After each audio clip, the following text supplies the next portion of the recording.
I'm waiting for the day when someone comes up to me on the street and asks me for my 5-word memoir. Get ready. Silly Lily the Jewish hillbilly, bestowed upon me as soon as I was born. If it wasn't obvious, I come from a conglomeration of cultures. The mountains of Magoffin County, Kentucky are my home, but so is the temple we trek to almost 2 hours away. The Gardner farm was known for its cows, which I adored. But my favorite spot was the Blueberry House, way up in the Berkshire Mountains of Massachusetts. This is all to say, I'd like to think that I'm more than the white, middle-class woman filled with privilege immediately apparent. In 2009, Diane Sawyer came to visit Johnson Central High School for her piece, Children of the Mountains. I was 6 at the time. Yes, 6 in 2009. Unaware of the presence of such a well-known Kentuckian just a few blocks away from my own school. I only learned about it half a decade later in a tirade from a well-meaning teacher convinced her children had been snubbed for the stereotypes. She just came in and gave everyone Mountain Dew and then told the cameras to film it. Of course, if you give kids Mountain Dew, they're going to drink it. What truly happened, I'll never know. But her dismay lingers, still percolating in the back of my mind, questioning the honesty of all that I consume, especially about Appalachia. Her fears are not unique, shared by many, namely Appalachian Youth, the perception of Eastern Kentucky as a monolithic mass, bowing to the stereotypes.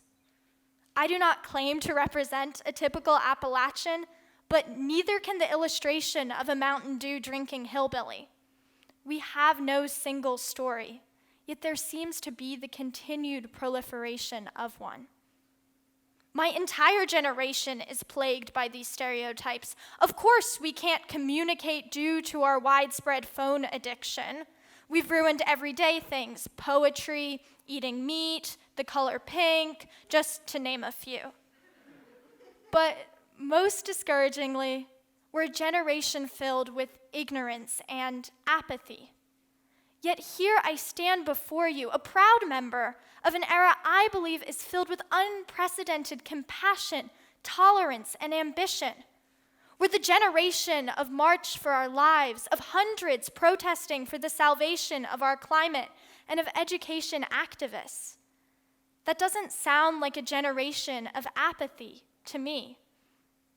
So why is it still expected that adults will have a myriad of perspectives, but youth, and especially Appalachian youth, will all share a singular one? We may be the future, but our opinions are just as complex in the present. When I moved to Lexington in middle school, I had the privilege of becoming involved with the Pritchard Committee Student Voice team.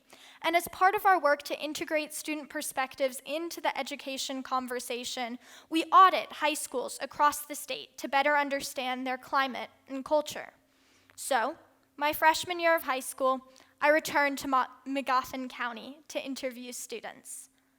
But an audit in Eastern Kentucky is particularly difficult because it's impossible to divorce the issues within the confines of the school from those outside its doors. Students expressed to me their future aspirations thwarted by a pervasive lack of opportunity. An immense sense of pride permeated their words when discussing their community, but it was tinted by wariness from experience.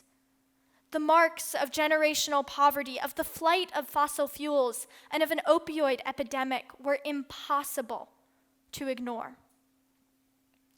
If Magoffin County continues on its current trajectory, all of them will have to leave, at least for some time. None of them told me they wanted to.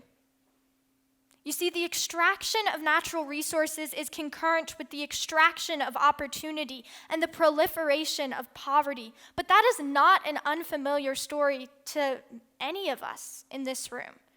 In fact, it is a refrain told far too often: the destruction of our land, all of this carnage, to what avail? Sitting there alone in the middle of the pristine library of the brand new Magoffin County High School, I fully understood the effects of my privilege. I care deeply about the future of Appalachia, but in middle school, I became a part of the brain drain. I joined the flock of passionate people able to leave, whose families weren't dependent upon coal or welfare. Am I driving that desperation because I cannot bear the burden of staying to solve it? The Appalachia I know is teeming with grit, resilience, and perseverance, but it is still plagued with strife. But we have a solution, a just transition seeking to provide stable, sustainable jobs through renewable resources. But like any great social change, it is only possible with the buy-in of those most afflicted. So how can we reconcile the desires of caring Appalachians from afar with those of the tenacious people who stayed? Well, we can begin by recognizing that everyone's perspectives and experiences have weight, that each individual voice matters. This was the impetus behind the student voice movement, asking primary stakeholders for the first time what they required from their education. It's how youth, like myself, realize that we do not have to be dictated by one narrative, and it's where I find my niche. Cultivating empowerment is a means of reconciling my intense desire as an Appalachian, now an outsider, to help, while ultimately understanding that the momentum must evolve from those within. Because after simply being empowered to speak to me, one student said, like, from Eastern Kentucky, you're a coal miner, you know? You go to work, you come home, and you go to bed. Then you do it all over again. And you're looked at like a nobody, really. And we've got to share why we're different and how we're not part of that single story Eastern Kentucky has. Those words were never included in the audit, but they reaffirm my ideals and my identity as someone who straddles two worlds, seeking to make a difference in both. Thank you.